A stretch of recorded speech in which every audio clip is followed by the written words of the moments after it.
good morning po. Mag-unboxing tayo nitong ito, chocolate libre ng birthday niya pa. 10 days na to dito eh. Ayaw matanggalin. Ay! Ayaw guys!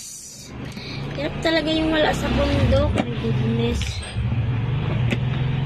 Ayaw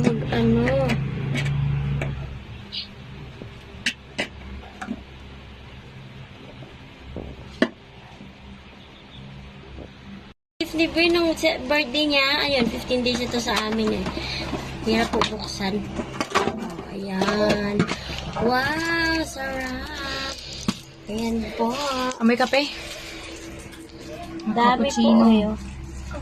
Oh, thank you sa nagbigay kay Tita